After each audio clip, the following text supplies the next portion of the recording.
Esse ano deve ser votada a reforma tributária. Tem um texto tramitando na Câmara e outra proposta no Senado. Nesse vídeo a gente vai compará-las e ver as principais diferenças e semelhanças.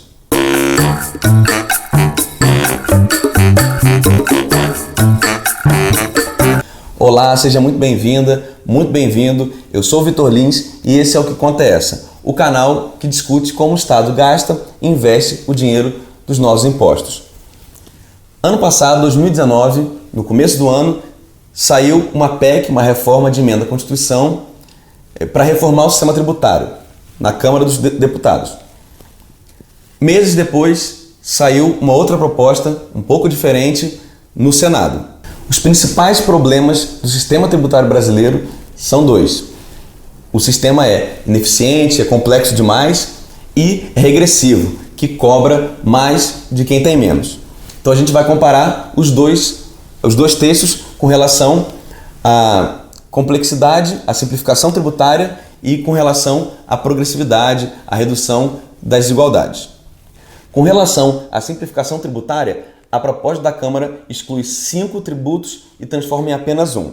São 5 tributos sobre consumo: o IPI, o ICMS, o ISS, PIS e COFINS, e transforma no IBS, que é o Imposto sobre Bens e Serviços. A proposta do Senado exclui mais tributos. Exclui também o IOF, que é o Imposto sobre Operações Financeiras, a CID Combustíveis e o Salário Educação. Então, com relação à simplificação tributária, a do Senado sai um pouco na frente. Com relação à redução das desigualdades sociais, a proposta da Câmara tem uma ideia muito interessante.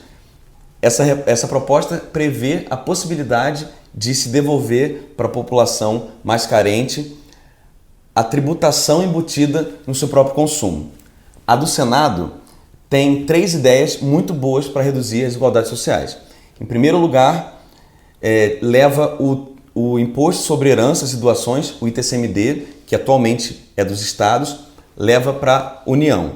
A vantagem disso é que, quando você normaliza, unifica a legislação sobre heranças no país inteiro, você evita os constrangimentos dos governadores em não querer aumentar a carga tributária sobre heranças, sempre preocupados de se aumentar demais o patrimônio e ir para outro estado que não tem a tributação tão pesada. Então você evita a guerra fiscal estadual e aumenta a possibilidade de se tributar mais pesadamente as heranças. Em segundo lugar, passa a incidir IPVA sobre embarcações e aeronaves. Hoje, iate e helicóptero não pagam IPVA e carros populares pagam, apesar de eu achar que o termo carro popular não é adequado, porque os mais baratos não são em preços que os mais populares conseguem comprar. Em terceiro lugar, isenta transporte coletivo, o busão. Isso afeta positivamente a vida dos mais pobres,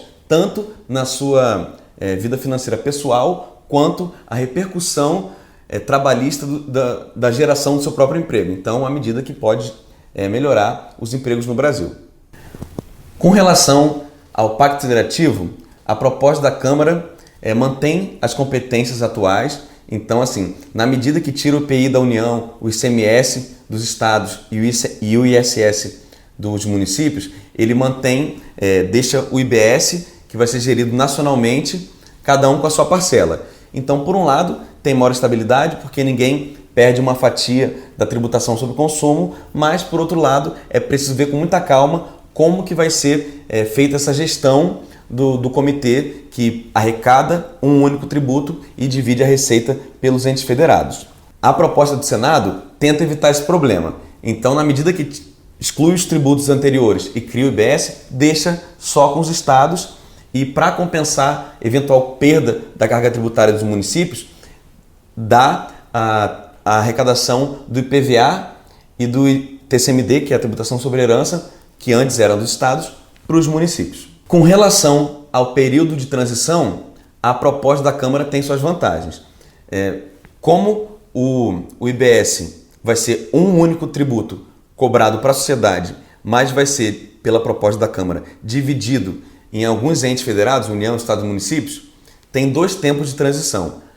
Um tempo de 10 anos para a população, então, se aprovada, em 10 anos, o IBS já está normal para a população. Para os entes federados, a transição é muito maior, 50 anos até ser equilibrado o Pacto Federativo das Receitas. Então, como tem muita coisa para acontecer, a gente vai acompanhando e conforme for tendo atualizações, a gente faz novos vídeos, novos comentários aqui. Se você tem dúvida sobre esse ou outros temas de finanças públicas, deixa aqui no comentário sua dúvida que a gente vai responder da melhor forma. Até a próxima e um forte abraço!